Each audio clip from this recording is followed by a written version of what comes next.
ақ киімді денелі ақсақалды, соқыр мылқау танымас тірі жанды, үсті басы ақ қырау түсі суық, басқан жері сықырлап келіп қалды. Абай атамыз табиғатты сипаттаса, айналаға жан бітетін сияқты. Абай атындағы академиялық опера және балет театры, Абай операсы, Абай даңғылы, Абай ескерткіші. Аға, сіз қазақта ақын көп болған деп едіңіз ғой. Онда неге барлық жерде тек Абайдың аты жазылған? Дана, барлық жерде емес. Бірақ Абайға деген құрметтің ерекше екені рас. Оны қазақтың бас ақыны дейді. Неге? Ол несімен ерекше? Абай жазба қазақ әдебиетінің, қазақ әдеби тілінің негізін қалаушы. Ол ұлы ақын, ғұлама ойшыл, аудармашы, әрі композитор болған.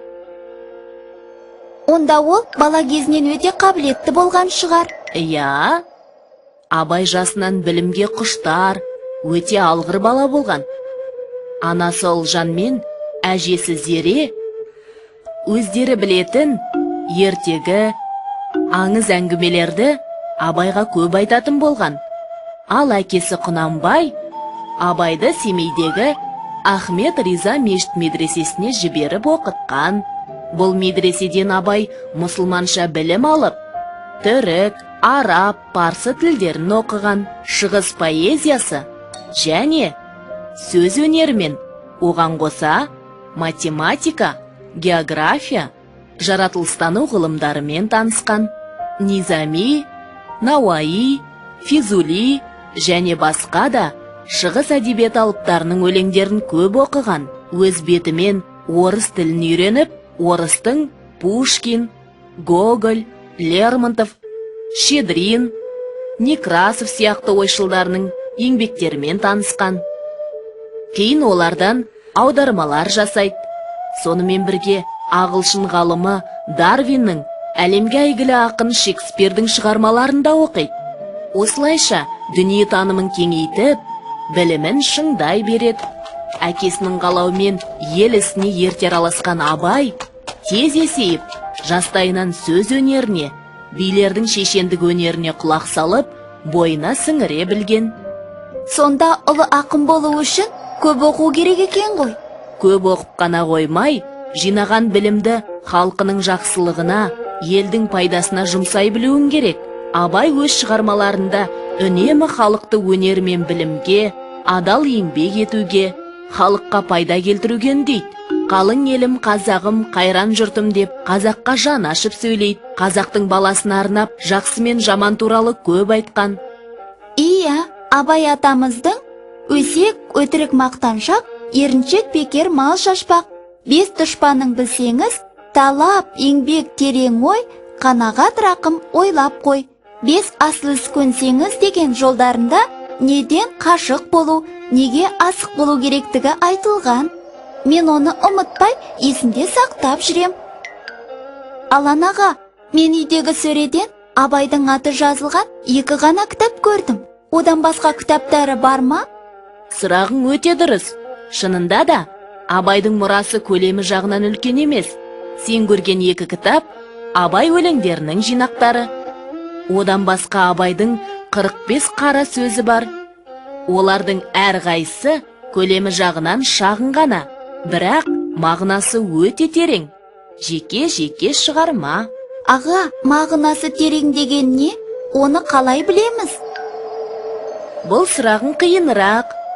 Менің ойымша, терең мағына әр адам оқыған сайын жаңалық көре алатын ерекше туындыға тән болады. Қарашы, Ұлы Абайдың өмірден өткеніне 100 жылдан аса уақыт өтсе де, содан бері адамның өмірі қатты өзгерсе де, ақынның сөздері еш ескірген жоқ. Рахмет аға. Мен Абай атамыз туралы көбірек біліп, оның айтқан сөздерін түсінгім келеді. Жүр ендеше, Абай атамыз туралы операны көрейік.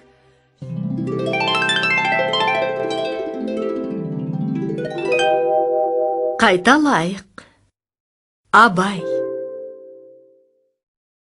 Абай жасынан білімге құштар, зерек болған.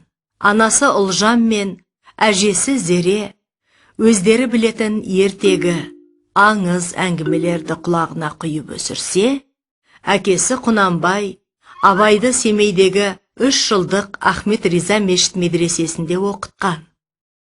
Бұл медреседен мұсылманша діни білім ғана алып қоймай, түрік, араб, парсы тілдерін және шығыс поэзиясы мен сөз өнерінің заңдылықтарын, математика, география, жаратылыстану пәндерін үйреніп шыққан. Шығыс әдебиетінің алыптары Низами, Науаи, Физули, Қожа Хафиз, тағы басқа ақындарының өлеңін жаттап өседі. Өз бетімен орыс тілін үйреніп, орыстың ұлы ойшылдары Пушкин, Гоголь, Лермонтов, Щедрин, Некрасов, тағы басқаларының шығармаларымен танысады. Және олардан аудармалар жасайды. Сонымен бірге ағылшын ғалымы Дарвиннің, Шекспирдің шығармаларында оқиды. Осылайша дүние танымын кеңітіп, білімін шыңдай береді. Әке еркімен ел ісіне ерте араласқан Абай тез есейіп, жастайынан ел ішіндегі әңгімеге, сөз өнеріне, билердің шешендік өнеріне құлақ салып, өзінің ерекше талантымен бойына сіңіре білді. Абай өз шығармаларында үнемі жастарды өнер білімге, адал еңбек етуге, халыққа пайда келтіруге үндейді. Қалың елім қазағым, қайран жұртым деп, қазаққа жаны ашып сөйлейді. Қазақтың баласына жақсы мен жаманды көрсетіп беріп отырады. Абай атамыздың өсек, өтірік, мақтаншақ, еріншек, бекер мал шашпақ 5 дұшпаның білсеңіз, талап, еңбек терең ой, қанағат, рақым ойлап қой, 5 асыл іс көнсеңіз деген жолдарында неден қашық болу, неге асық болу керектігі айтылған.